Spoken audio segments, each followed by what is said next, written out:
ሰላም እንዴት ቆያችሁ? እንግዲህ ዛሬ ዲሞግራፊ ዙሪያ ላይ በሰፊው እንወያያለን። እንግዲህ ይህን ትምህርት ስንማር ከሁለት መንገድ ነው። አንዳንድ ሰዎች ይህንን ትምህርት ስንማር አዲስ ሆኖባቸው በዚህ ነገር ልቀጥል ወይም ደግሞ እስቲ ልሞክረው ብላችሁ እንዳትገቡበት በጣም ጥንቃቄ አድርጉ። ምክንያቱም አንዳንድ ሰዎች ያው አዲስ ነገርን የመሞከር የትኛው አዲስ ነገር የሚለውን ባያውቁም አዳዲስ ነገሮችን የመሞከር አባዜ አለባቸው እና እንደዚህ አይነት ሁኔታዎችን በደንብ መጠንቀቅ ያስፈልጋል ማለት ነው።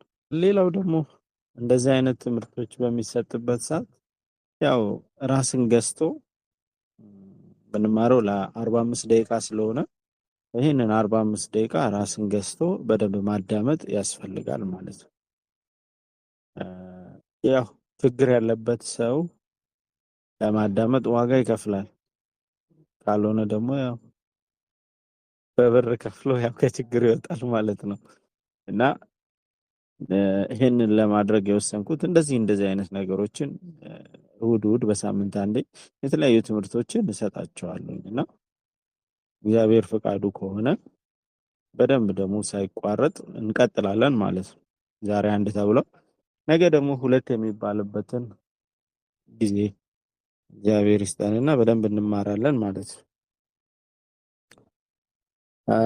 እሺ፣ ስለዚህ ወደ ትምህርቱ ስንገባ እንግዲህ ውድ ወንድሞችና እህቶች ሰላም ለሁላችሁም ይሁን። ዛሬ በእኛ ማህበረሰብ ውስጥ ብዙ ጊዜ በግልጽ ያልተወያየንበት ነገር ግን እጅግ አሳሳቢ ጉዳይ ላይ ለመነጋገር ተሰብስበናል። ይህ ርዕስ ጉዳይ ፖርኖግራፊ እና በህይወታችን በተለይም በስነ ልቦናችን ላይ ያለው ተጽዕኖ በጣም አደገኛ ስለሆነ ከዛም ውስጥ ደግሞ እንደኛ ባሉና መንፈሳዊ እሴቶች በጥብቅ የተጠናከሩበት ማህበረሰብ ውስጥ ስለ ፖርኖግራፊ መነጋገር እንደ እንግዳ ነገር ሊቆጠር ይችላል። ነገር ግን ይህንን ርዕስ በመደበቅ ችግሩን መፍታት አንችልም። በተለይ ወጣቶች ላይ ይህ ችግር በጣም በሰፊው እየታየ ይገኛል። ወጣቶች ላይም ብቻም አይደለም፣ በትዳር የተለያዩ ሰዎች ላይም ይህ ችግር በስፋት እየታየ ነው። እንደገናም ደግሞ በትዳር ውስጥም እንደዚህ አይነት ነገሮች በስፋት በጥልቀት እየታየ ነው። ምክንያቱም ያው የሚነሱት መንስኤዎቹ ከምን እንደሆነ በሰፊው ቀስ ብለን እናያለን እና የሰው ልጅ እንግዲህ በዚህ ፈተና ውስጥ አሁን በጥልቀት እያለፈበት እና በጣም የተቸገረበት ያለበት ሁኔታ ነው ማለት ነው እና ይህንን በመረዳት ዛሬ ይህንን ጉዳይ ሰፋ ባለና ህይወትን በሚቀይር መልኩ እንወያያለን። እንግዲህ የዛሬ 6 ዓመት ምናምን ስለ አንዳንድ ሀሳቦች ስለ ፖርኖግራፊ ሰውን ከሰውም ሰው ላይ የፌስቡክ ፔጅ ላይ በደንብ በስፋት ጽፌ ነበር እና ብዙ ጊዜ ሰዎች ይሰድቡኝ ነበር። አሁን ይኸው በጥልቀት ሆኖ እንግዲህ በክፍያም ባለሙያን ማግኘት ባለሙያ ፊት ደግሞ ቀርቦ ስለዚህ ነገር መናገር ብዙ ሰዎች በፍረት ውስጥ ሆነው ከህመሙ ጋር በጥልቀት ቆይተዋል እና ስለዚህ እነዚህ ነገሮችን በጥልቀት ከመግባታችን በፊት እስቲ በሀገራችን ሁኔታ ጎግል ላይ ሰርች ሲደረግ ወሲባዊ መልክ ዙሪያ ላይ ወይም ደግሞ ሴክስ የሚለውን ቃል በጣም ሰርች ከማድረግ የተነሳ እንግዲህ የኛ ሀገር ኢትዮጵያ እንግዲህ በዚህ ጉዳይ ላይ 5ኛ ሀገር ሆና ትገኛለች በሚያሳዝነው ሁኔታ ማለት ይህ እንግዲህ ሃይማኖታዊ እሴት ነን የምንል በጣም መንፈሳዊ ሰው የሚበዛበት ሀገር ሆና እዚህ ደረጃ ውስጥ በጥልቀት ከተገኘች ምን ያህል ችግሩ ጥልቅና የሰው ሕይወት እያመሰቃቀለ እንዳለ የሚያሳይ ነው።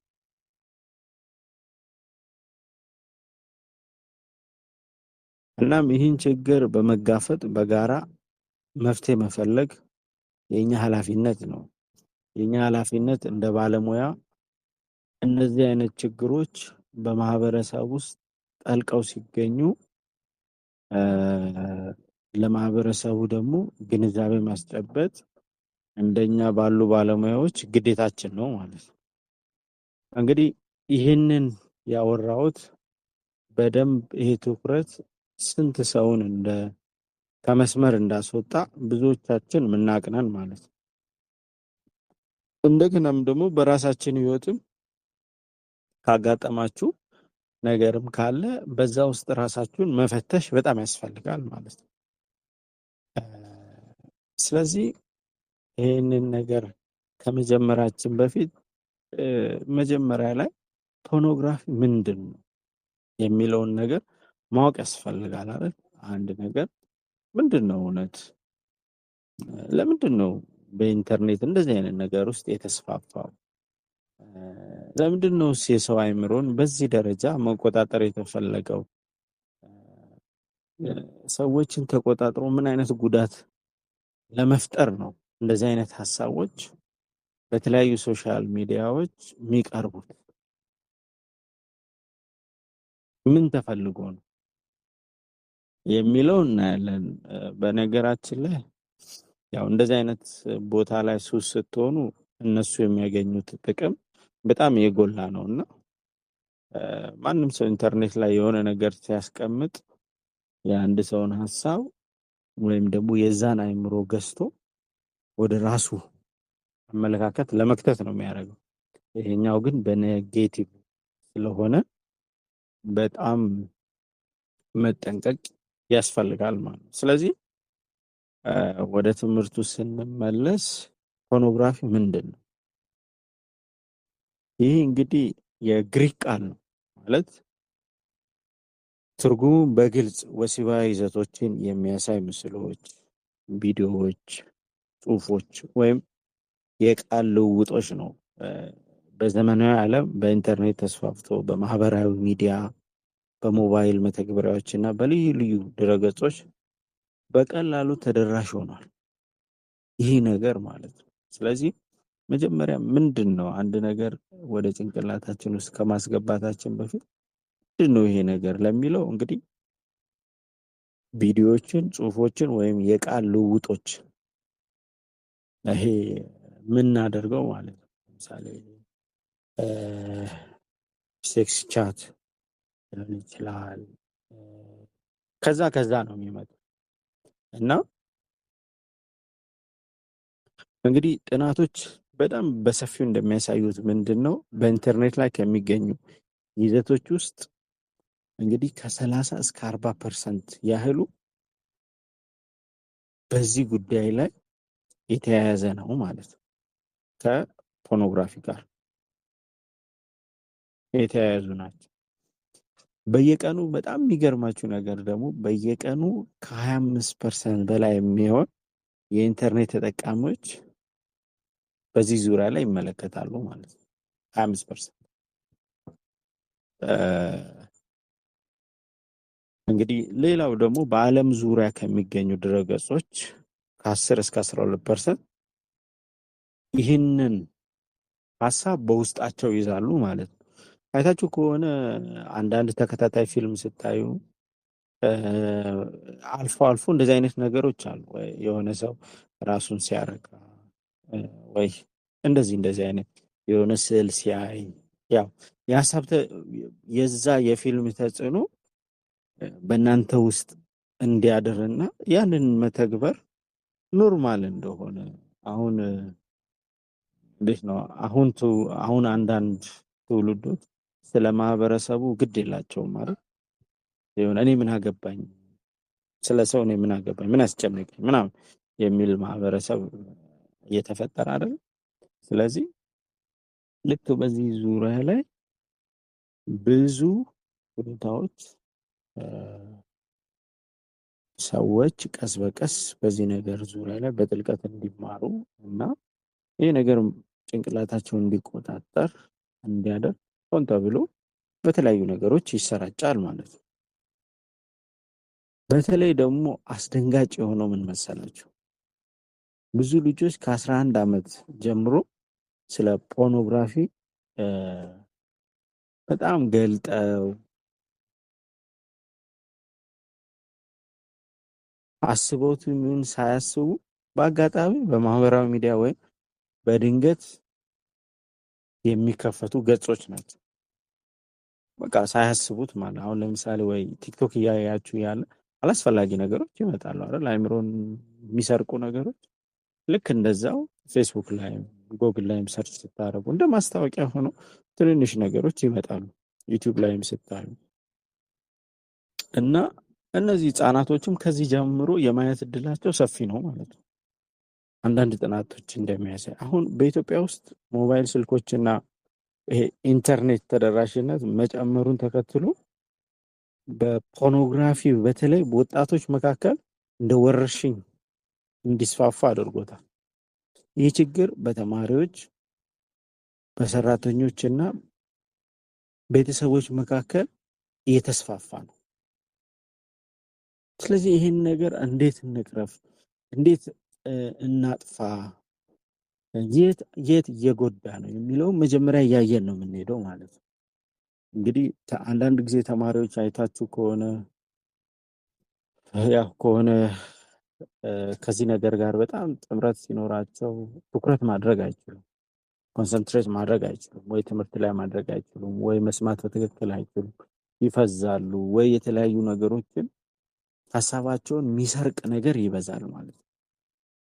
ስለዚህ እነዚህ ነገሮች በጣም በጥልቀት ሰዎችን እየጎዳ ነው ማለት ነው። እና ሌላው ምንድነው ሰዎች ለምን ፖርኖግራፊን ይመለከታሉ? እንደ ስነ ልቦና ባለሙያ ሰዎች ፖርኖግራፊን ለምን እንደሚመለከቱ ለመረዳት የስነ ልቦናና ማህበራዊ ምክንያቶች መመርመር አለብን።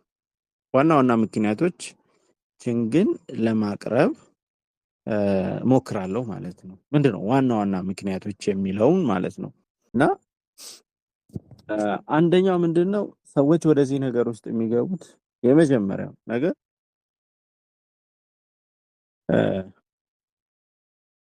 ደስታን ፍለጋ። ፖርኖግራፊ ለጊዜው ደስታ መነቃቃት ይሰጣል። ይህም ከሰው ልጆች መሰረታዊ ፍላጎቶች አንዱ ከሆነ ወሲብ ጋር ተያያዥ ነው። ነገር ግን ይህ ፍላጎት በጤናማ መንገድ ሳይሆን በፖርኖግራፊው በኩል ሲሟላ ወደ ሱስ ይመራል ማለት ነው።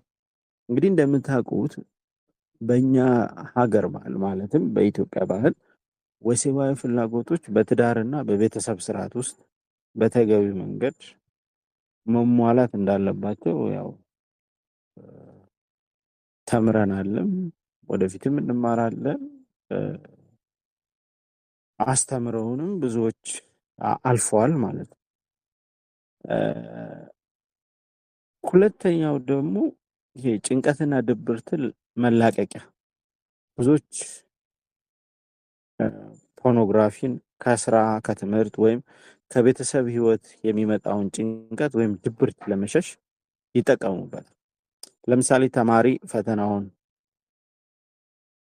ሲፈራ ወይም ሰራተኛ በስራ ቦታ ጫና ሲደርስበት የተለያዩ ውስብስብ የሆኑ የህይወት ውጣ ውረዶች ሲያጋጥማቸው ሰዎች ፖርኖግራፊን እንደ ጊዜያዊ መዝናኛ ይፈልጋሉ ማለት ነው። ይህ ማለት ምንድነው? ከአንድ ነገር ወደ አላስፈላጊ ነገር ውስጥ መደበቅ ማለት ነው። ሌላው ደግሞ ምንድነው? ብቸኝነት ከሰዎች ጋር ጤናማ ግንኙነት ለመፍጠር የሚቸገሩ ወይም ብቸኝነት የሚሰማው ሰው ብዙውን ጊዜ ወደ ፖርኖግራፊ ይሳባል። ምክንያቱም ለጊዜው የተሳሳተ ምቾት ይሰጣል ማለት ነው። በህይወታችሁ ውስጥ የተሳሳተ ምቾት ሲገጥማችሁ ከዛ በኋላ ደግሞ እዛ ውስጥ ገብታችሁ እንደገና ደግሞ ከዛ ለመውጣት ዋጋ ስትከፍሉ ታያላችሁ አይደለ? ሌላው ደግሞ የጓደኝነት ግፊት ነው። በተለይ በታዳጊዎች ወጣቶች በጓደኞቻቸው ተጽዕኖ ምክንያት ይሄ ፖርኖግራፊ ሊመለከቱ ይችላሉ። ለምሳሌ ትዝ ይለኛል አንድ ጊዜ አንዲት ወጣት እንደዚህ ብላ ነበርና የእሷን ህይወት ለእናንተ ላጋራችሁ። በዩኒቨርሲቲ ዶርም ውስጥ ጓደኞቼ ፖርኖግራፊ ይመለከቱ ነበር።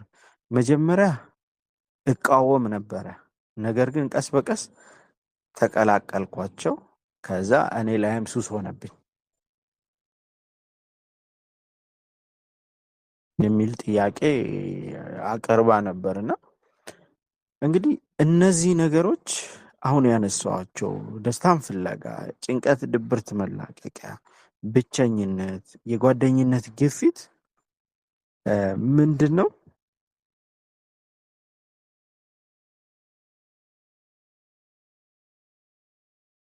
እነዚህ በፖርኖግራፊ ዙሪያ ላይ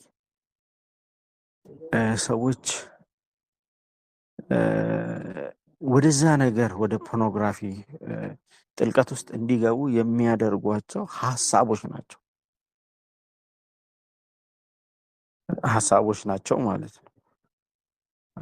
ያው ይሄ ሱስ የተጠቃችሁት ሰዎች በውስጥ መስመር ጥያቄ ካላችሁ ማስቀመጥ ትችላላችሁ። ግን በጥቅሉ ከነዚህ ውስጥ አንዱ በህይወታቸው ሲፈጠር እነዚህን ፍለጋ የሚያደርጉት ነገር ነው ማለት ነው። እና አሁን ደግሞ ወደ ሶስተኛው ነጥብ እንምጣ እስቲ። ፖርኖግራፊ እንዴት ሱስ ሊሆን ይችላል? እንዴት ነው ይሄ ነገር ሱስ ሊሆን የሚችለው?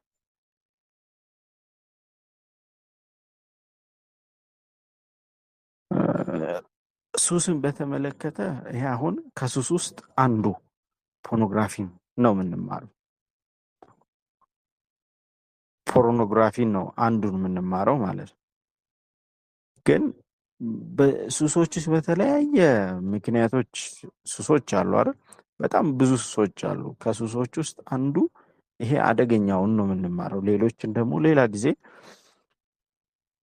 እግዚአብሔር በፈቀደ ሰዓት እንማራለን ማለት ነው። ስለዚህ ይህ ነገር እንደ አደንዛዥ እጽ ሱሰኛ የማድረግ አቅም አለው። ምክንያቱም በአንጎልና በስነ ልቦና ላይ ትልቅ ተጽዕኖ ያሳድራል። በምን ላይ ነው ተጽዕኖ የሚያሳድረው? በአንጎልና በስነ ልቦና ላይ ትልቅ ተጽዕኖ ያሳድራል። አንድ ሰው ፖርኖግራፊን ሲመለከት በደም ውስጥ ዶፓሚን እና ኦክሲቶሲን የተባሉ ሆርሞኖች ይለቀቃሉ ማለት ነው። እነዚህ ሆርሞኖች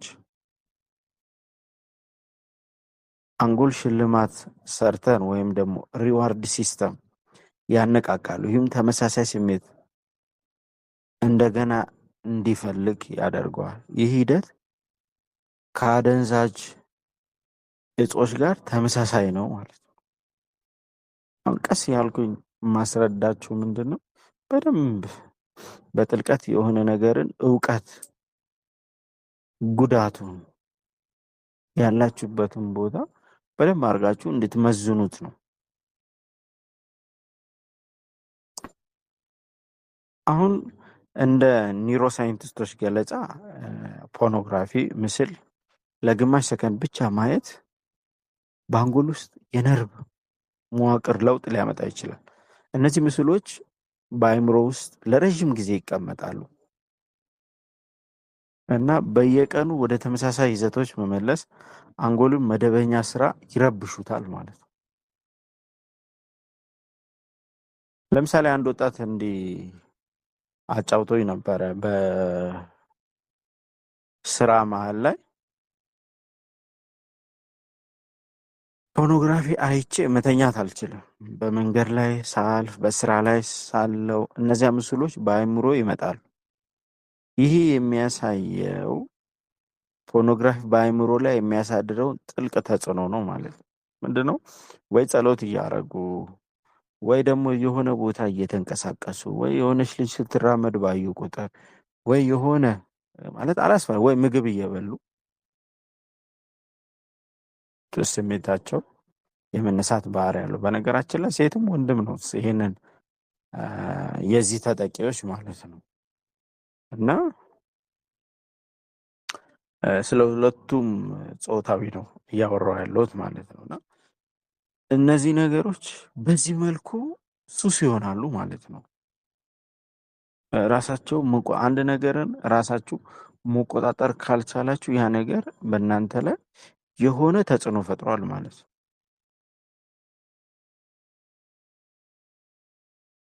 ያንን ነገር ሳታደርጉት ስትቀሩ እንደ ጭንቀት እንደ ምናምን የሚሰማችሁ ከሆነ ያ ነገር ሱስ ሆኗል ማለት ነው። ስለዚህ በደንብ ማሰብ ያስፈልጋል ማለት ነው።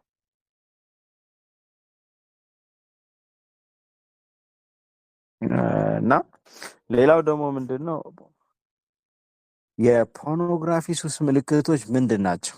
አይደለ? የብዙ ሰው ጥያቄ። አንድ ሰው ሱስ ሆነበት ሲባል ምን ምን ምልክት ነው? ስለዚህ ይህንን ሱስ የሆነበት ሰው ለመለየት የሚከተሉትን ምልክቶች ይታዩበታል ማለት ነው። አንደኛው ምንድነው? ከፍተኛ ፍላጎት በማንኛውም ጊዜ በማንኛውም ቦታ ፖርኖግራፊ መመልከት የማያቆመው ፍላጎት ይፈጥራል። ለምሳሌ በስራ ሰዓት ወይም በትምህርት ጊዜ ቢሆን ይህንን ይዘት የመፈለግ ነገር ይታያል። ሌላው ደግሞ ለማቆም አለመቻል። ሱሰኛው ማቆም ቢፈልግም ወደ ተመሳሳይ ባህሪ ይመለሳል። አንድ ወንድም እንዲነግሮኝ ነው ብዙ ጊዜ ለራሴ ቃል ገብቼ ነበረ። ነገር ግን በሳምንት ውስጥ እንደገና እዚህ ነገር ውስጥ ነኝ ብሏል። በሌሎች ነገሮች ደስታ ለማግኘት ከቤተሰብ፣ ከጓደኞች፣ ከሃይማኖታዊ ልምዶች ወይም ከትርፍ ጊዜ ማሳለፊያዎች የሚገኝ ደስታ ይጠፋሉ ማለት ነው። ሌላው ደግሞ ምንድነው? ሚስጥራዊነት። ሱሰኛው ተግባሩን ከሌሎች ይደብቃል። የተመለከታቸውን ገጾች ያጠፋቸዋል፣ ይደልታል። ከዛ ተመልሶ ደግሞ እዛው ነው። ስለዚህ በአጠቃላይ ሁለት ገጽታ ያለው ህይወት ይኖራል ማለት ነው። ሌላው ደግሞ ኃላፊነት መተው። በስልጣን በትምህርት ወይም በቤተሰብ ህይወት ውስጥ ኃላፊነቶችን መወጣት ያቆማል። ምክንያቱም ጊዜው ፖርኖግራፊ ላይ ይውላል ማለት ነው። ለዚህ ነው አንዳንድ ጊዜ ዩኒቨርሲቲ ተማሪዎች ከትምህርት አቋርጠው ወጡ። ለምን? ትምህርቱ ከብዷቸው። ኧረ እሱማ በጣም ጎበዝ ተማሪ ነው፣ ምን እንደሆነ እንደዚህ ምናምን አይታወቅም ይባላል አይደል? ማለት አሁን የወጡት ሁሉ የዚህ ተጠቂ ናቸው እያልኩኝ ሳይሆን አንዳንድ ልጆች አሉ በዚህ ምክንያት ትምህርታቸውን ያቋረጡ ከዚህ ሱስ የተነሳ ማለት ክላስ በተደጋጋሚ በመቅጣት። ምክንያቱም እንደዚህ አይነት ነገሮችን ለማድረግ ብቸኝነት፣ ገለልተኛ ቦታ ስለሚፈልግ ያንን ቦታ ደግሞ ለማግኘት ስለሚቸገሩ ወይ ከክላስ ይቀራሉ ወይ ማታ ከመተኛታቸው በፊት እዚህ ነገር ውስጥ ናቸው። ስለዚህ ያ ደግሞ አእምሮ መቀንጨር፣ ትምህርት የመቀበል እድል ዝቅተኛ ያደርጋል። ብዙ ነገሮች ይጎዳል። እሱም በሰፊው እናያለን ሌላ ጊዜ። ስለዚህ ምንድነው መዘዙ? የዚህ ነገር መዘዞቹ ምንድን ናቸው ብለን ማየት ያስፈልጋል ማለት ነው። ለምን አንድ ሰውን ከሱስ ውስጥ ለማውጣት መጀመሪያ በህይወት ውስጥ ምን እየተከናወነ እንደሆነ ማወቅ አለበት። ምን እየጎዳው እንዳለ፣ ምን ህይወቱን እያዘበራረቀ እንዳለ፣ ምን ችልተኛ አይነት ሰው እንዲሆን እያደረገው እንዳለ መጀመሪያ ማወቅ ይጠበቅበታል ማለት ነው። ስለዚህ የእነዚህ መዘዞች ምንድን ነው? የፖርኖግራፊ በሰዎች ላይ መንፈሳዊ፣ ስነ ልቦናዊ እና ማህበራዊ ጉዳዮች ያስከትላል። እስቲ እነዚህን ጉዳዮች በእኛ ሀገር ደግሞ እንመልከት። ምክንያቱም አብዛኛው እንደዚህ አይነት ትምህርቶች በውጭ ዙሪያ ላይ ነው አይደል የተጻፉት ብዙ ነገሮችን እና ይህን ትምህርት የምሰጣችሁ ምንድን ነው በእኛ ሀገር ቃላቶች ለመጠቀም ሞክሬያለሁ። ሌላው ደግሞ በሚገባችሁ እንግሊዝኛ ሳይቀላቀል አማርኛውን ፍሰት በጠበቀ እንደገና ደግሞ በኢትዮጵያ ስነ ልቦና ሁሉም ሀገራት የራሳቸው የሆነ የስነ ልቦና ሲስተም አላቸው። የሆነ ምንጩ አንድ አይነት ቢሆንም ግን አሰጣጡ ይለያል። ግን ያው እኛ ሀገር ደግሞ በተለምዶ ብዙ ጊዜ ከውጭውን ቀጥታ ገልብጠን ነው አገራችን ማህበረሰቡ ላይ የምንዘረግፈው እና እንደዛ ስላልፈለግኩኝ እኔ ያው ከኛ ማህበራዊ ከኛ ባህላዊ ከኛ ሃይማኖታዊ ጋር እንዴት ሊሄድ ይችላል የሚለውን በመገንዘብ ከዛ ጋር ነው ትምህርቱን ያዘጋጀውላችሁ ማለት ነው። ስለዚህ ድብርትና ጭንቀት አሁን ፖርኖግራፊ ሱሰኛ የሆነ ሰው በፍርሃት በጥፋተኝነት ስሜት እና በራስ መተማመን ማጣት ይሰቃያል። እነዚህ ነገሮችን ልብ ብላችሁ መያዝ ትችላላችሁ ማለት ነው። በፍርሃት በጥፋተኝነት ስሜት በራስ መተማመን ማጣት በጣም ነው የሚሰቃይ። እነዚህ ሶስቱ ደግሞ ብዙ ጊዜ ህይወትን ያቃውሳል። እንግዲህ በኢትዮጵያ ባህል እንደዚህ አይነት ስሜቶች ከመንፈሳዊ እሴቶች ጋር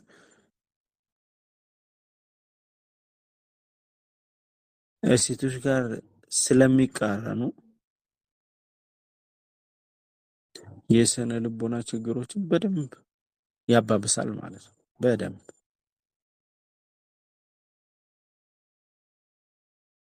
ምክንያቱም በዚህ ውስጥ ሱሰኛ የሆነ ቤተክርስቲያን የሚሄድ መስጊድም የሚሄድ ወይም የተለያዩ የሃይማኖት ቦታዎች የሚሄድ እድላቸው ዝቅተኛ ይሆናል ማለት ነው።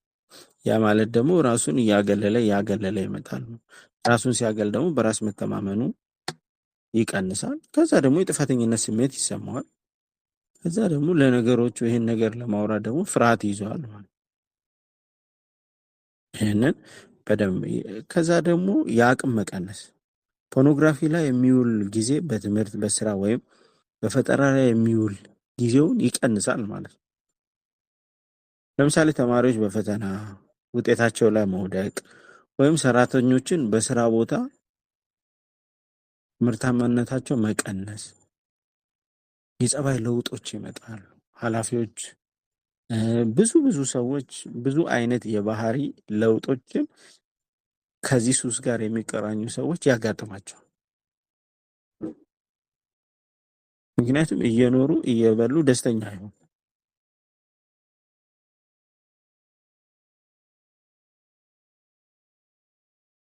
ሌላው ደግሞ ምንድነው ላልተፈለገ ተግባራት መጋለጥ። እንግዲህ ጥናቶች እንደሚያሳዩት ፖርኖግራፊ ሱሰኛ ለአመጽ ባህሪያት እንደ ወሲባዊ ጥቃት ወይም ለሴተኛ አዳሪነት የመጋለጥ እድላቸው ከፍተኛ ነው። ለምሳሌ አሁን የምናየው ይሄ ወንድ ልጅ ሴትን ደፈረ፣ ሴቶች ወንዶችን ደፈሩ፣ ይሄ ገብረ ሶዶም እንደዚህ ሆነ፣ ወንድ ልጅን ደፈረ፣ ሴት ልጅ እንደዚህ ያው ለአእምሮ የሚዘገንኑ ግን እኔ በስራ ላይ ማሳለፋቸው ብዙ ነገሮች አሉ ማለት ነው። እኚህ ሁሉ የሚመጡት ተጽዕኖ ከየት ነው? ከዚህ ይሄን ነገር ከማየት ነው ማለት ፊልም ላይ ብዙ ጊዜ ወይ የሆነ አንዳንድ ፊልሞች የተለያዩ ፊልሞችን በማየት አሁን እኔ መጥቀስ ማልፈልጋቸው ፊልሞች አሉና እነሱን ፊልሞች በማየት ህይወታቸው የተበላሸ ብዙ ሰው አለ። በጣም ብዙ ወጣት ማለት ነው። በጣም ብዙ ወጣት ከምላችሁ በላይ እና በነገራችን ላይ ፈልጋችሁ የገባችሁት ሱስ በማወቅም ይሁን ባለማወቅ የገባችሁ ሱስ በዋጋ ከፍላችሁ እንኳን ለመውጣት በጣም ነው የምትቸገሩ። እንኳን በነፃ የሚረዳችሁ አግኝታችሁ ማለት ነው። በጣም ከባድ ነው። ይህን ስላችሁ እያስፈራራችሁ ሳይሆን እንድትጠነቀቁና ያለውን ነገር እውነታውን እንድታውቁ ነው። አሁን አንዳንድ ጊዜ እንደዚህ አይነት ሱስ ያጋጠማቸው ሰዎች ሴት ልጅ ሲያገባ እተዋለሁ ብሎ ያስባል። እንዳይመስላችሁ፣ አተውም፣ በፍጹም አተውም። እና ይሄን ደግሞ የምላችሁ በጣም በዚህ ዙሪያ ላይ በጣም ጥሩ ባለሙያ ስለሆንኩ ነው የምናገረው ማለት ነው። እና ይከብዳቸዋል። ይሄ ራስን ከፍ ማድረግ ሳይሆን አንዳንድ ጊዜ ሪያሊቲውን እውነታውን ያው መናገር ምንም ኃጢአት አይደለማ። ያው ይሄ ሪያሊቲው ስለሆነ ትንሽ ከባድ ነው የሚሆናችሁ ማለት ነው። ሌላው የተሳሳተ አመለካከት፣ ፖርኖግራፊ ለራስ ለሌሎች ለተቃራኒ ጾታ የተሳሳተ አመለካከት ይፈጥራል። በነገራችን ላይ ለምሳሌ ወንዶች ሴቶችን እንደ ወሲብ አገልጋይ ብቻ ማየት ይጀምራሉ። ጤናማ የፍቅር ግንኙነት መመስረት አይችሉም። ሁሉም ግንኙነታቸው ከወሲባዊ ጋር የተያያዘ ይሆናል ማለት ነው። ሌላው የትዳርና የፍቅር ህይወትን ያመሰቃቅል፣ በጣም ነው የሚያመሰቃቅል። በዚህ አጋጣሚ እንደውም አንዳንድ ያው ለማውራት ያህል አሁን ሲንግል ማሞች በዝተዋል አይደል? ወይም ደግሞ ወንድ አላገባም ሲል ትሰማላችሁ ማለት ነው። ማለት ምንድነው? አንድ ሰው ማለት በትዳር ውስጥ ኖሮ ከትዳር ከተፋታ በኋላ የሚኖረው ህይወት ይኖራል። ከዛ ይበላል፣ ይጠጣል። እንደ ሰው ልጅ ደግሞ የለመደውን ነገር ማግኘት ይፈልጋል አይደለ? ወሲብ ማለት ነው። ስለዚህ አንድ ሴት ወይም አንድ ወንድ ከአንድ ሰው ጋር ካልሄደ ያው ከተለያዩ ሰዎች ጋር ይሄዳል ማለት ነው። አብዛኛው ባይሆንም ማለት ነው። ለምን ይሄንን ያው በዚህ ዙሪያ ላይ ተቸገርም ብለው እንደዚህ ሚዲያ ላይ እንደሚያወሩት አይደለም። ባለሙያ ጋር ሲመጣ ደግሞ ያው እንደዚህ ተቸግሬ እንደዚህ ሆኜ ምናምን ይባላል ማለት ነው። እና ዝም ብላችሁ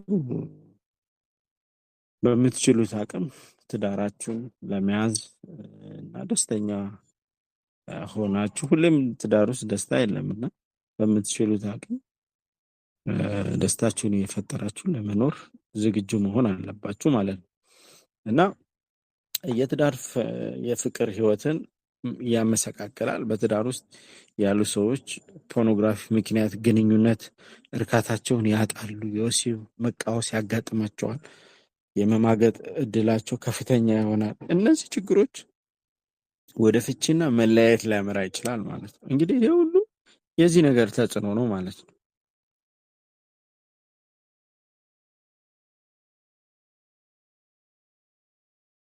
እና በቀጣይ ደግሞ ከዚህ ሱስ እንዴት መላቀቅ ይቻላል የሚለውን ሀሳብ በጥልቀት እንማራለን ማለት ነው። ከዚህ ሱስ እንዴት መላቀቅ ይቻላል የሚለው በጥልቀት እንማራለን ማለት ነው። ዛሬ የተማራችሁትን ነገር ከራሳችሁ ጋር አዋህዱት። የሰማችሁትን በደንብ አድርጋችሁ እስቲ እኔ ምኑ ጋር ነኝ የሚለውን በህይወቴ ውስጥ ምን አይነት ተጽዕኖ ፈጠረ የሚለው በደንብ አድርጋችሁ እዩ። በዚህ ዙሪያ ላይ ደግሞ ጥያቄ ካላችሁ አስቀምጡልኝ። ሳምንት ስመጣ ደግሞ በዚህ ጉዳይ ላይ አወራችኋለሁ ማለት ነው። እና በደንብ ግንዛቤ ለዛሬ የሰጧችሁ ነው። በሚቀጥለው ጊዜ ደግሞ እግዚአብሔር በሰላም ያገናኘ እና የዛሬ ሳምንት ደግሞ እግዚአብሔር ፈቃዱ ከሆነ ደግሞ ከዚህ ነገር መላቀቅ የምትችሉበት መንገድ እንዴት ነው፣ ከዚህ ሱስ እንዴት ልትወጡ ትችላላችሁ የሚለውን በደንብ አድርገን እናያለን ማለት ነው። እውነቴን ነው የምላችሁ። በደንብ አድርጋችሁ ካዳመጣችሁ በምነግራችሁ መንገድ ከዚህ ሱስ ትወጣላችሁ። በምነግራችሁ መንገድ ነው። በትክክል አዳምጣችሁ የዛሬ ሳምንት ራሳችሁን በደንብ ካዘጋጃችሁ በሚቀጥለው ጊዜ ላይ ወደ መፍትሄው ስለምንሄድ መፍትሄውን በተመለከተ ደግሞ በጥልቀት እ፣ አስተምራችኋለሁ ማለት ነው። ያኔ በደንብ ራሳችሁ ከዚህ ነገር ወጥታችሁ ህይወታችሁን መቀየር ትችላላችሁ ማለት ነው። እ፣ እና ይህንን ይመስላል። ስለነበረን ጊዜ እግዚአብሔር ይስጥልኝ። እናንተም እናንተን ለማስተማር እናንተም ደግሞ ለመማር የፈቀደ እግዚአብሔር የተመሰገነ ይሁን። እ፣ ሰላም እደሩ።